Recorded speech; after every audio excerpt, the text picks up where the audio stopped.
JDG suggesting that they're looking for some sort of tank in that tops or in that jungle role as well. He's the only big skirmisher that's available still right now. Yeah, we can allow that. We can allow that. Vi off the board. Neferi's gone. Sedge is gone. Yeah. The Xin Zhao B1. It's logical. It does put a bit of a clock already into Beichuan and his necessity in this game. He needs to do things earlier. He needs to make some moves early on. And I think this is a decent enough answer. I'm still not used to Pantheon enough to conceptualize him as an early skirmisher that we can have as an answer, but this works just as well. Let's go. So 2 games in a row. They're going to give the stakes over to Sun. You have to be this early game force on the Pantheon. You have to keep that advantage going, and you can be active very quickly, very early. I need to see them pair up something with Scout. He needs to have something mobile from that mid lane. We'll see if they want to go with the Azir, of course, going to be the pick for Scout. A legendary one for him. Yeah, I mean, this is as long as Scout has been... As long as Azir has been out, Scout has been playing Azir, you know? Like, these are 2 champs, or 2 things that go hand in hand, are symbiotic almost. So, no surprises that if you know, you get the opportunity to do so, the Azir gets picked up. As TT decide that SeTab on the Ahri, they are going to be going for this all-in, this heavy commit to taking down Scout in that mid lane. Which, in fairness, based off of game number 1, not an unfounded recipe for success. True. Honestly, if you're going off it, why not? It is the Yorick locked in here for Hoya. See if Allah is going to cook up any kind of special counter to that. Is there any options you can think of? Things with dashes and Irelia. Not bad. I mean, Irelia is a thing with a dash. And I'm not sure if Irelia even beats Yorick, to be honest with you. But basically, Yorick does well, in my head, versus things that can't get out of his cage easily. So things that have a dash are better off. So Shen, pretty decent, because he can also block the Q. True. I'm going to be honest, Mazel. I didn't do my homework on Yorick matchups. That's my bad. I feel you on that, honestly. Yeah. And with his win rate, I wouldn't expect you to throughout this one. But the Shen is something I really love seeing. And it provides such a difference in tempo in your team fights when you can actually have that big turnaround. And with how decisive JDG were in that game number 1, it is right in their wheelhouse for this series. And for the dominance they're trying to exert over TT as they look to go 2-0 here and continue that little bit of a spree going for themselves. It is the Ashe ban in the second phase, followed by that Kalista on the side of TT. Yeah, I think that the Ashe ban warrants the Kalista ban. Is that, like, if you're gonna pick Kalista, or if you're planning to pick Kalista, you would ban Ashe to do so. So TT see the Ashe ban and go, okay, so we'll ban Kalista instead. But they were banning this anyway on second phase, so it makes a lot of sense that JDG would just throw an Ashe ban in there as well and give them a little bit more security. Now looking at both of these sides needing to take their bot laners, most likely going to be JDG taking an AD carry first off the rip, so that gets banned away by TT. Looking at what's left for Peyz, there's still plenty of options open. We've got, if you want to go a little bit deeper into the pool, we can go for things like Zeri that we've seen crop up just a little bit. Yeah, there we go. The Ezreal, the Corki, though, 2 picks that have been quite highly prized in 2025 and would not be surprised at all to see them traded off here. Yeah, I was just talking last game. He's played 11 unique ADCs now in the bot lane, which is just absolutely nuts. The Ezreal going to follow in here. It is some standoff damage. It doesn't necessarily follow through on the all-in, but the True Shot Barrage can definitely help a little bit. Yeah, and it's worth saying as well that currently JDG have actually got a triple flex going on. This Pantheon can go support or jungle. Shen can go top or support as well. Missing could put the Shen in the support role if the matchup looks good for it, and then they can swap out what Allah does and go pretty crazy in the top lane if they don't fancy this Yorick matchup for the Shen. But with Jinx locked in, TT have bought themselves now a late game, right? They've just ensured that if this game goes long, they have a way to win this game, whereas previously, they didn't really have that. They've got split push control from Hoya, they've got really good mid-game control with Hoya and with Beichuan and SeTab, but that Jinx now gives them the bridge and the late game that they would be going for. Yeah, and I think some proactivity from mid-jungle will do them well. but being able to play around that bot lane. The bot lane has been successful for them. Probably the most successful part to this team in 1xN and Feather. We even saw some great plays from them in the early parts of game number 1. Want to see a little bit more of that going into game number 2. It is the Leona as the pick for missing, so some long distance engage and to further bolster that all-in style that JDG have. Yeah, this is a nice pick here for JDG, and you know, you highlighted already, right, that they've got this really good all-in from this roster, and that the Ezreal, you know, maybe not the best AD carry at trying to fire in over the top, but certainly one of the few that can, don't get me wrong. So it fits the brief quite nicely, and that when we look at this TT side, actually they've got quite a heavy amount of dive as well between the Nautilus and the double engage of Xin Zhao plus Ahri. So having something like an Ezreal that can probably withstand that isn't actually going to do them all that wrong. And I mean, the amount of LPL Ezreals that we've seen go absolutely crazy, and I think Peyz on Ezreal is going to be no exception. We get the expectation that you can pick this champion in a situation where it's not 100% optimal and then make it look 120% optimal. Yeah. And coming into this game too, a lot on the line for TT, but a lot of pride on the line for JDG. Both these teams have been on wild roller coasters. Definitely more pronounced one for JDG, as we don't know which version of them we're going to get on the day. But today, it feels like maybe they woke up on the good side of the bed here. And we're trying to see if they can find that dominance once again that they started the split with, going 3-0, then falling 3-3, and now trying to find that 2-win streak after that massive win over ALTT. They just got to find something. They've had 2 very stalwart comps, very standardized compositions, but not able to live up to the execution that they need to face off against JDG. It's JDG also opting into 2 carry performances from Shun. They go with the Nefiri, now the Pantheon. All eyes on this jungle matchup as we go into game 2.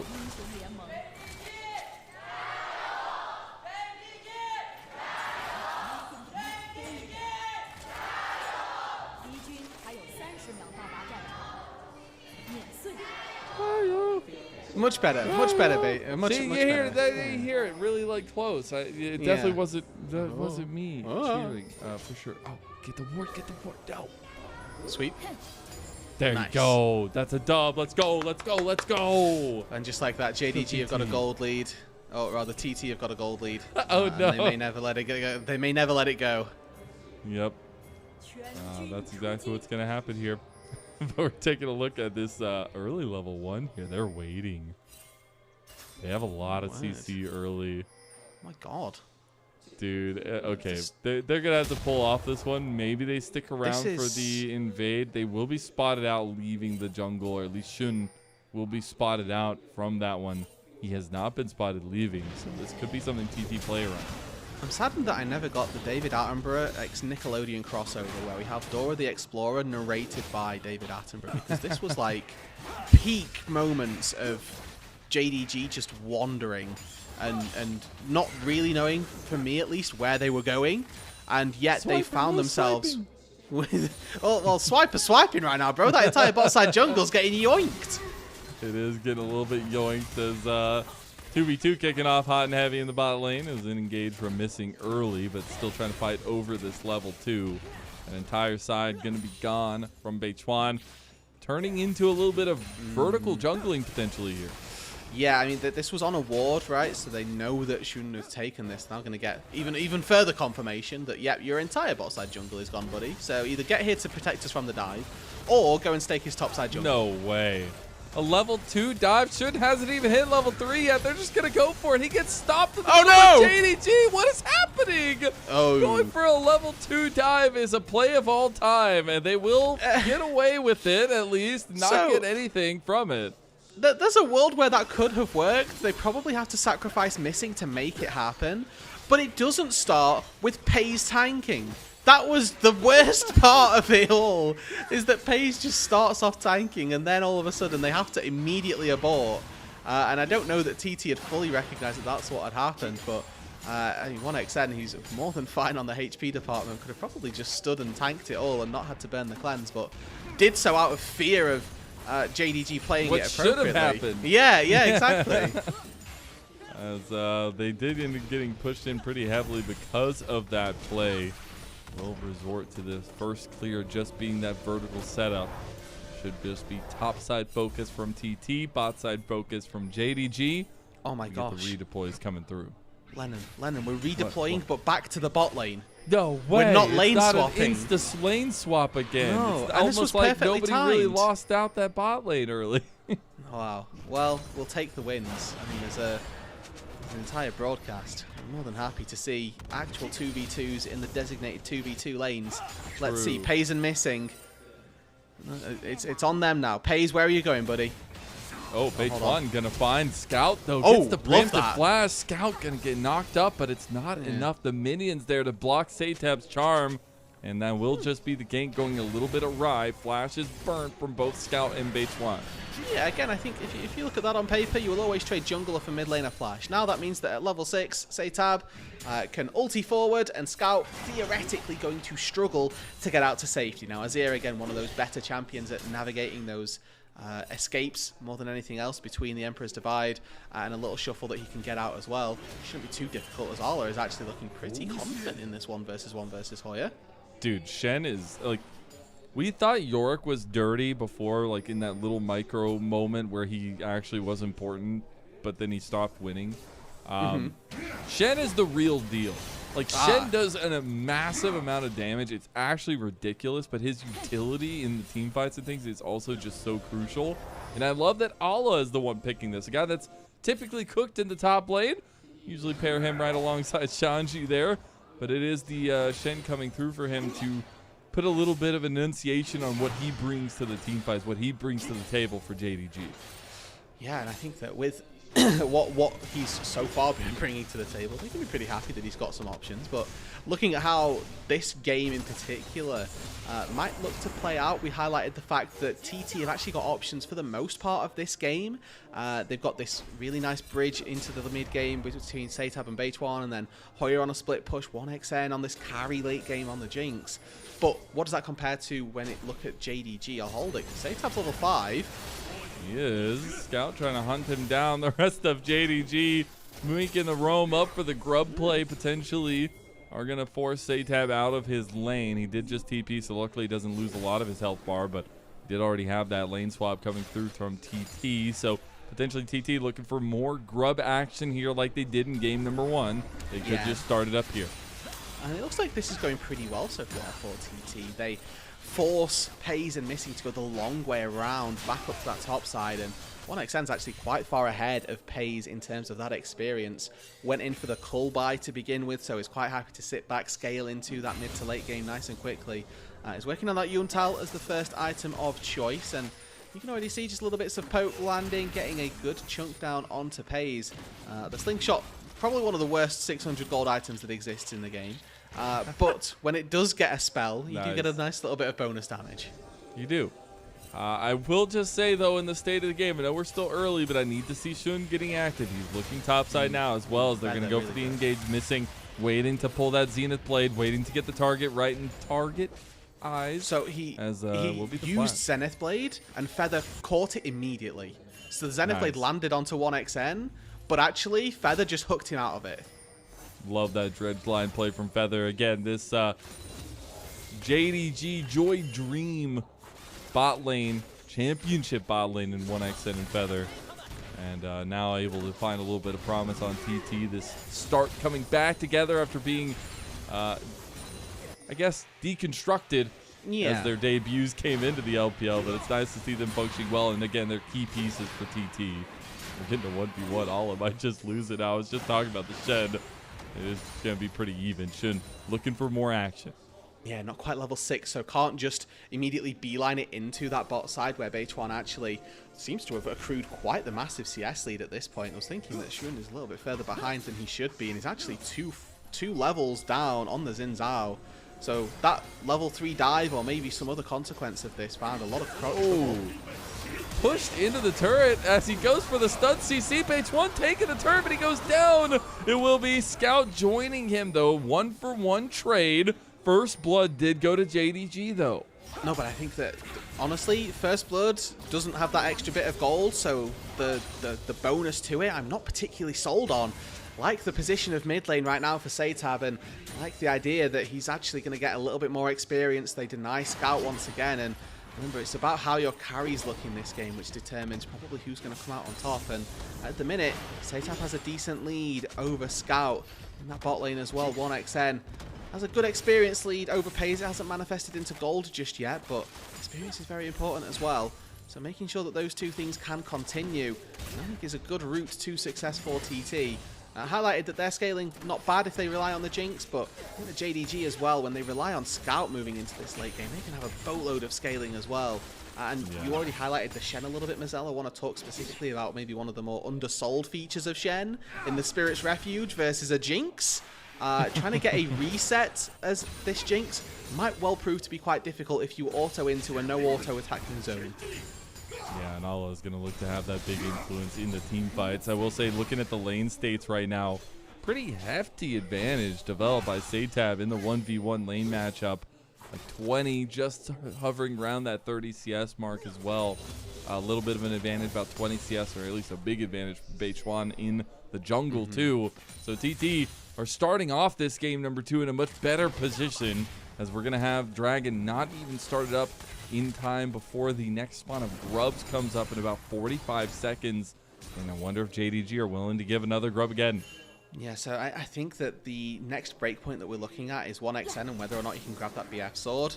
One of the issues with these Unital builds and the way you have to build AD carries at the minute is that trying to get a BF sword, if you don't get it on your first base, actually can be quite difficult, because getting 1300 full gold is sometimes quite tricky. Hoya gets Arla inside the cage there and takes a good little chunk of HP.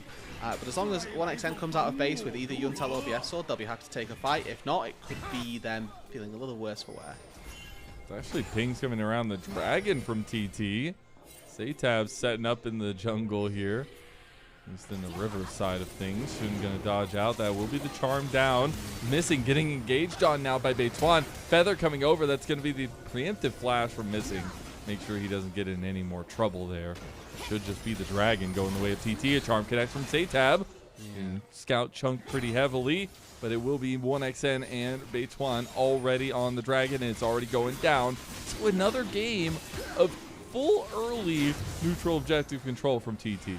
And this seems like JDG are quite happy to just give these up for the time being, knowing that this isn't their time, that Zinzao actually, they're pretty strong at this stage, and Pantheon Azir is not any slouch by any means, but just the way that this laning phase has gone for SeTab has been so much more beneficial to him than it has been to Scout. And I'm not certain of all of the jungle interactions that have happened there, but it does feel like this has largely been built up off of SeTab's own laning prowess, really, more than anything else.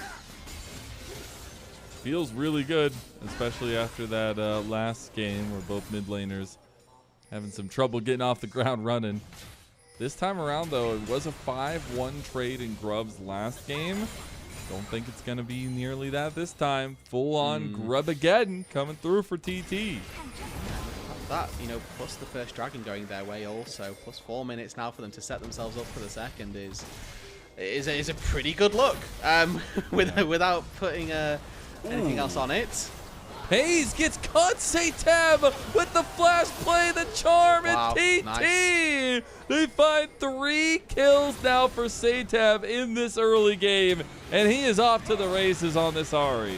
Yeah, we said that the job this game could just be... Oh, take Hoya. Oh, he's going to use the speed up. Soon trying to get around the corner here.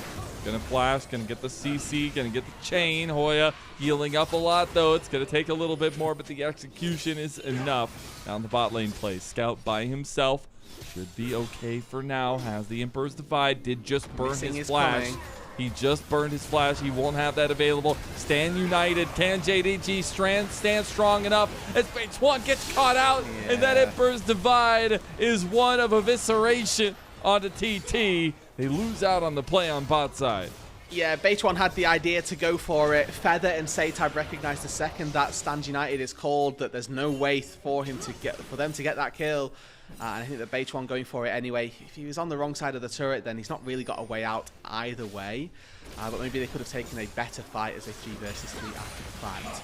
Nevertheless, though, JDG bounced back a little bit here. A quick kill onto Hoya on the top side, and also being able to find that quick kill on the bot side as a response.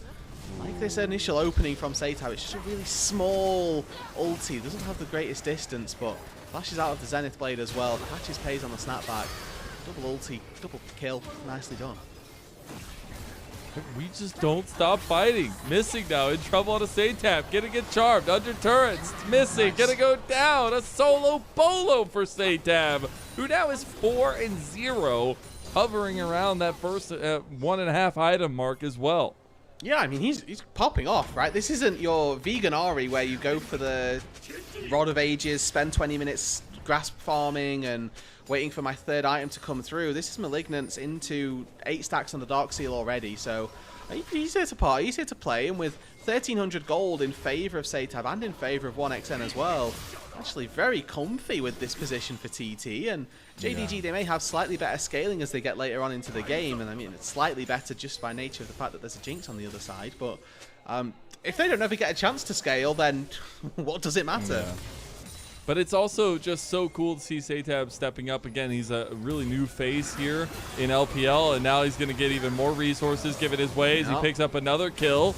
And now Missing in trouble, running away as they're going to dash into him, and Missing going to be locked down, CC down, and Shun has to just stand and watch so many times when his team is just dying all around him. But this SeTab transfer this year from DRX, a guy that has been in that DRX system for 3+ years, it's so nice to see him finally shed that early, I guess, amalgamations of gameplay and be able to come out clutch in this one against Scout of all people.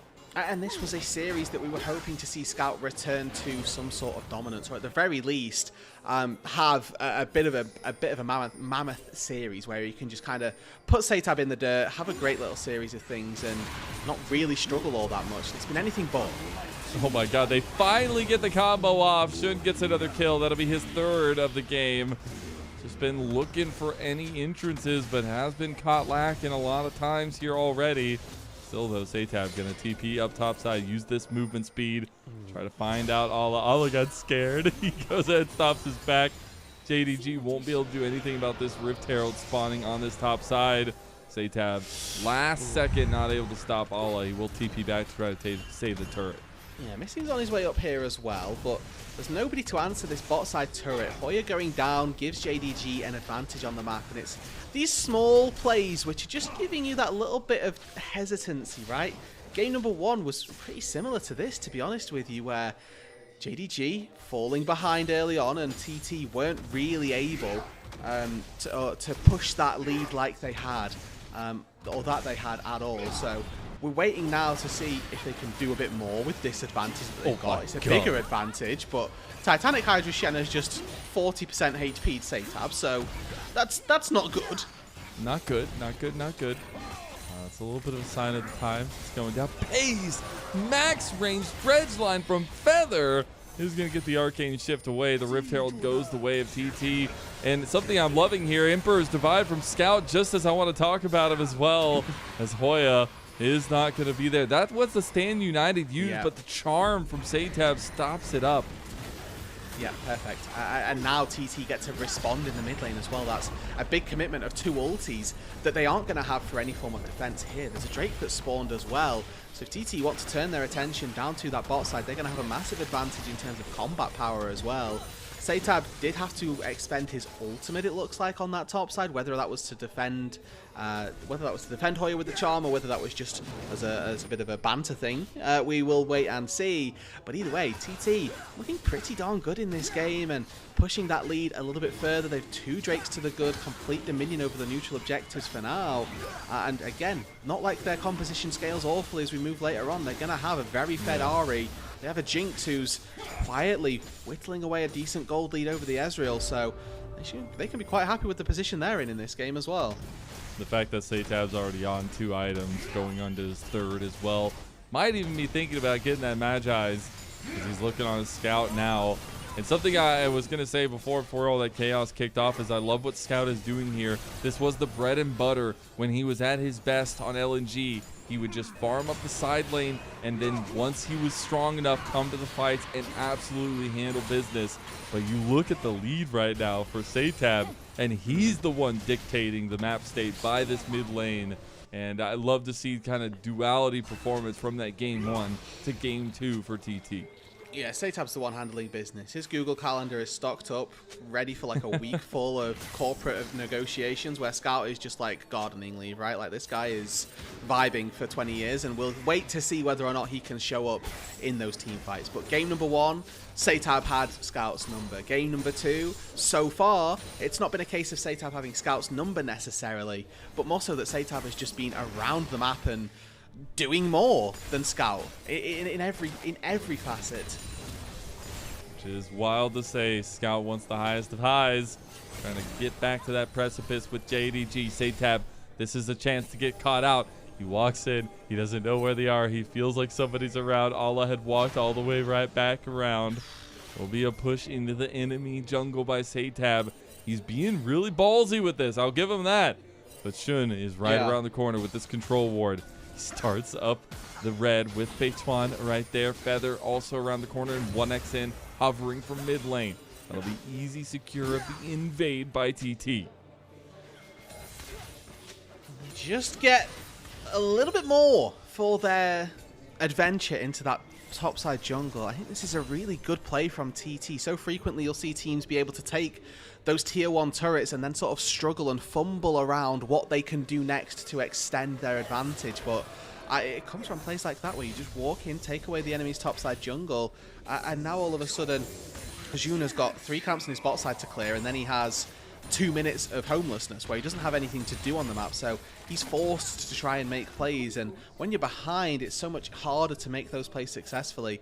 It becomes really easy for TT to just respond to them when they've got double TP on Hoya SeTab, when they've got global pressure from the Jinx Rocket as well. There's a lot of things that can keep TT in this ascendancy, and getting Scout on the side lane looked like it was going to try to be one of them. They don't quite have enough distance to close. But you talked about the Medjais a little bit earlier, Mazel. It's been picked up for SeTab, so the next fight is going to be crucial. If SeTab dies, all of that momentum is gone. But if he picks up a few kills, they're all of a sudden so much further ahead than they could have ever thought they would be. That's very true, and the duality will be there. Now the Atacon actually already started up here. No contest coming through. And I'll just say JDG have taken a big back seat in this one. Even with the composition that we said, with Shun being on the Pantheon, needs to be very proactive. He's got 3 kills, but it's been off the back end plays. It's been trying to find these side lane picks, and it just feels like TT are dictating the map.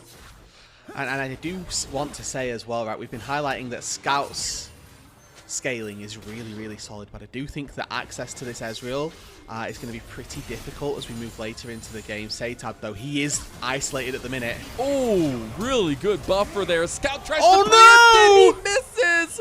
Scout gets the whiff, and SeTab destroys his ankles, and the TP not going to be fast enough. They do end up taking him down. They'll give the kill to Scout, and that's a massive shutdown going the way of this man right here. Okay, Jinx ulti stops Arla's reset, so they're looking for a tier 2 on this top side. But that book has just been torn and burned to shreds here. Has no pages left in it. And that's massive, right? SeTab, one of these players who, you know, our criticisms of him were that he gets caught out on side lanes a little bit too much. He probably should have done there without the TP coming through from Arla, but a massive TP flank means that they can flash taunt his way in. I mean, Scout, it's unfortunate there, but again, a little misplay. He scoops in, and I guess we're going to get to see it again, but missing here, you know, goes for the E ulti flash, which is a little bit awkward because you can get the root, but you should ulti after the stun, and then Scout, as he inputs, puts the turret down, which, again, causes an animation, stops him, but then SeTab does end up getting charmed up or at least taunted in. And in the picture-in-picture during this, Peyz getting caught out. Going down 0-2 in that mid lane now as he fell right at that tier 2 turret. Another play on top side by Shun. Going on to a Yorick who's very strong right now. He's going to be hard to take down. Mega Death Rocket comes across. They do get the turret there as well. Missing's here. Chase him down. Missing's coming down. Solar Flare going to connect. CC Chain coming through.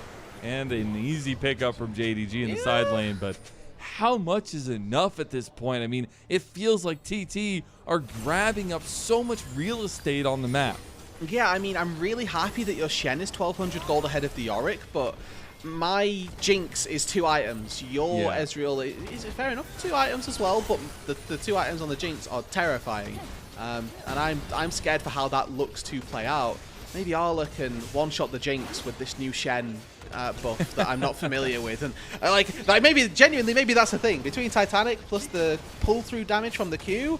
I wouldn't put it out of the realms of possibility, but with Taunt plus Flash available, I'd like to think that 1xN can stop that from happening. Yeah, we're going to take a look back at this initial pick on a Peyz. Just disrespecting. Way too far stepped up.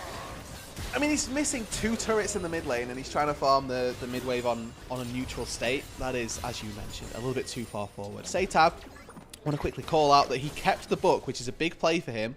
It's a massive investment, right, to keep that and not just refund, get a needlessly large rod or something like that. This is an investment into him still having confidence in him, which is something that I criticised TT for in game number 1. So I'm actually happy that we're getting to see this iteration from SeTab in particular. But the Verdant Barrier picked up is really important. That pick potential now becomes even harder for JDG because they've got to go through 2 instances or find 2 instances of pick, as well as still lock down the RE. And that's the hardest part about all of this. I think SeTab's going to be able to dictate a lot of the tempo of the fights here as we're taking a look at the side lane pressures coming through. Scout has just been off on vacations in the side lane trying to get as much quick damage as he can. All getting caught now by Hoya. Still pretty tanky himself, though. Going to buy a lot of time there as there's some plays being set up by TT in the JDG jungle. Missing will dodge out of that initial one. Missing's had some pretty fancy feet so far this season. There have been multiple times where I've watched him and I'm like, damn, okay, bro, put the hands on him. And he's the last remaining member of JDG 2024. It's actually kind of crazy to think about. Oh, wow, yeah, that they just actually did some big swaps. You're not wrong. Hoya, for the 3rd time this game, will be 3-manned. Is it enough this time? It looks like it might just be that Spirit's Refuge will not be a refuge for Hoya's Spirit, as he'll be taken down low. Another tier 2 tower gonna fall. That'll be the last one. And Missing, getting caught by the rest of TT now. He's gonna buy some time. TP's coming in now. Peyz coming through. Grand Starfall as well on the back. Scout is the focus, but he wants the big play. If Burst Divide comes through, they find 1xN, but they need to follow through. Allah's gonna take him down just like you predicted there. As they get him down, the Titanic Hydra comes clutch, and Peyz can help try to whittle down the rest of these health bars here, but JDG, they're fighting back, still down 3,000 gold. The point is, though, to what end? This is just a couple of good kills that JDG get. They can't do anything with that.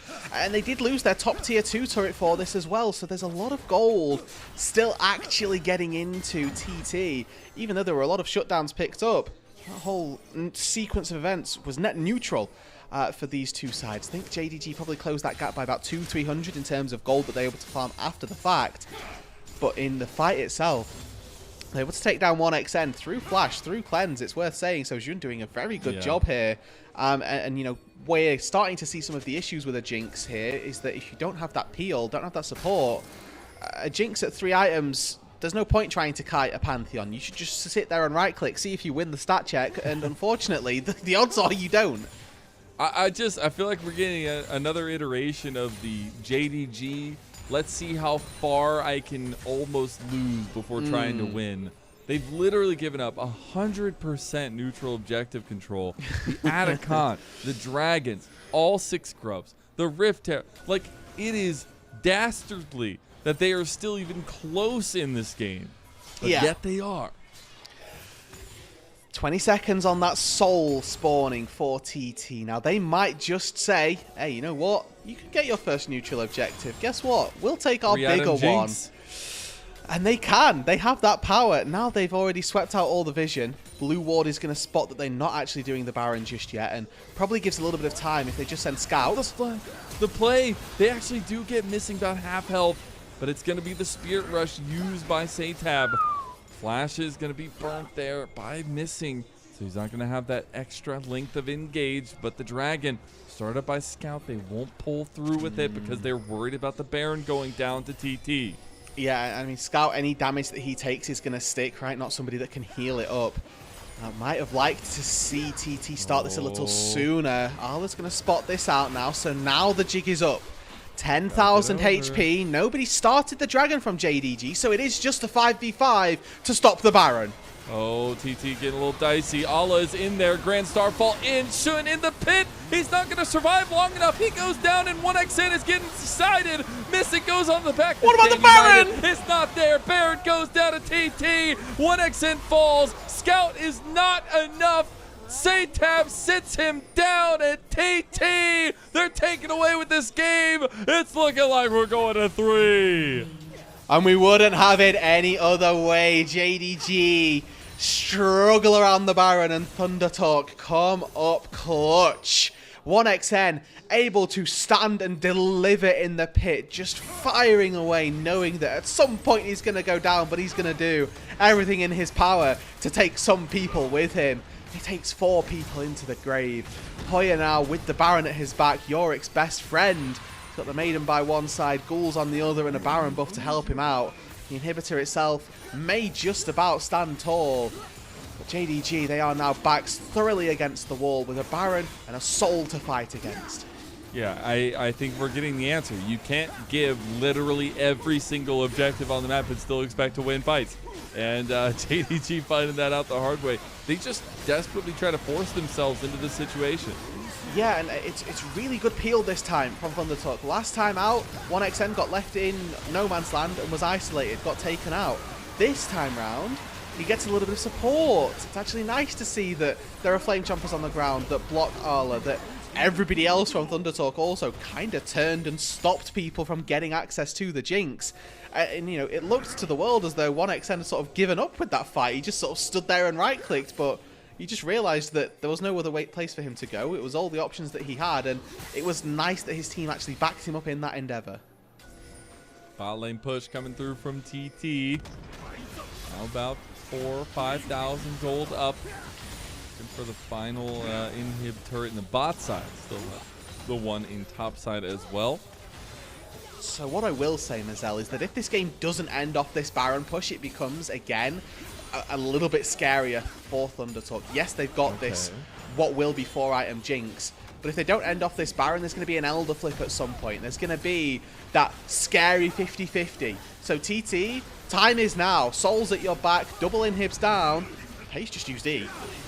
Okay. A little bit of trouble. They have 6 grubs, and it just feels like an inevitability now for TT. The minions starting to rebuff that a little bit. Ala getting a little bit low, but 1xN, once he starts pumping, he's going to finish this one, and he's excited now. Mega Death Rocket going to kick through. Turret. That's 1xN. Looking for another. Scout gets a big Emperor's Divide. It is 1xN gone. Now JDG trying to finish this one up, but TT, they focus what matters most, and we're going to 3. Hoya just hit turrets, just decides he's had enough, doesn't want to do any PvP this game, got destroyed in lanes, got absolutely slammed by 3 people of JDG on repeat. As soon as he gets access to Nexus turrets, whack, whack, whack, game 3 we go. Easy peasy, lemon squeezy. Again, massive underperformance from JDG from that first game, and we're starting to see a microcosm of the roller coaster that we talked about so much, because they literally sat back and watched TT play League of Legends for like 15 minutes and then decide, oh, we're going to do something about it. And you can't do that with the draft that you had.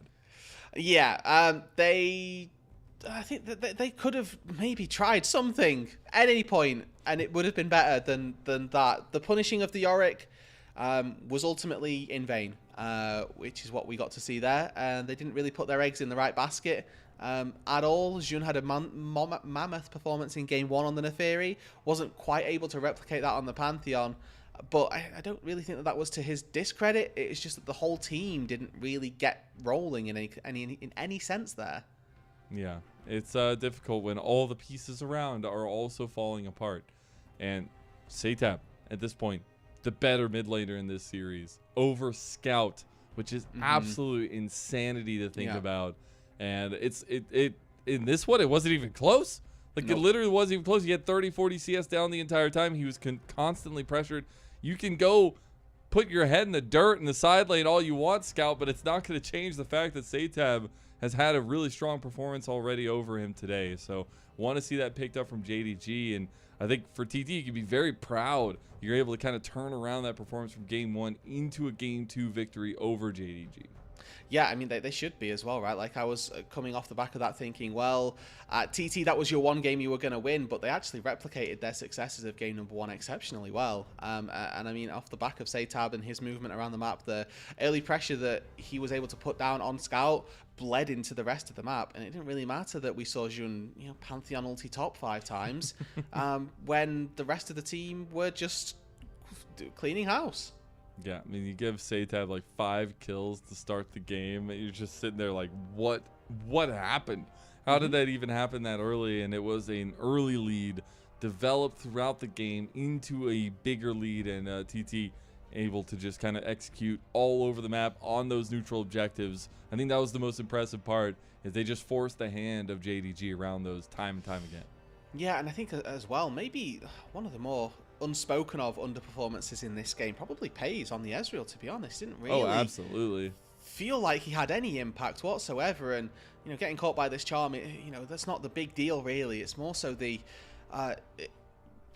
absence in team fights. I mean, this as well is a brutal highlight that you have to replay, but there was a couple of really big pieces of JDG, and we talked about the fact that sometimes somebody else can step up. In game 1, Jun was able to step up and do what he needed to, and may have tried in this second game to do that, but I think that the priority and the focus was just a little bit off, right? Deciding where to go in and deciding that focusing your Shen in favor of taking out, giving gold to your Ezreal is just not quite what we'd have hoped for.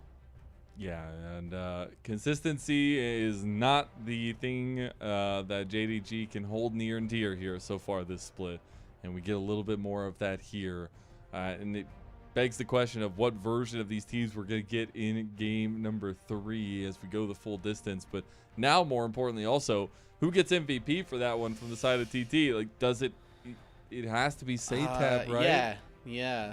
It's probably just SeTab, even though we still saw mini SeTab moments of him getting caught out on side lane. I think he gave enough power to his team to start the game that he was allowed one mistake. He had that mistake. We were like, okay, that's allowed, and then he didn't do it again. And we're like, good, you win the game now. Good stuff. That's all. Yeah, you win. Good job. Participation trophies everywhere. I don't That's what it will be if they end up losing this series. Yeah. They will be, Oh, you know what? You really tried. This is your one game win versus JDG. Good effort. People in history won't remember this, but we will. We will. We'll make sure everybody knows of the time that you beat JDG one time. Remember that one time you beat Scout in lane? There you go. Hey, technically he beat him both games. True. All right, let's be real about that one. Oh, that one day. It makes me that so one day. sad. Yeah. It makes me so sad to see Scout underperforming so much after so much is built around this guy and the LPL's legacy itself. But here we go. We're giving away the MVP for game number 2. And it goes over to SeTab. Got the very early lead on the Ahri and did not look back. No, he didn't, to be honest. I mean, that Medjai's in the inventory says it all about the confidence of this kid. Definitely was what won them the game. Got up to 10 stacks, then immediately built Medjai's, immediately died. I think he ended the game with like probably 10-14, something like that. It wasn't a 25 stacks on the book looking real good moment, but he definitely poured his heart into this game. He absolutely did, and TT poured everything they had into it as well to even things up here.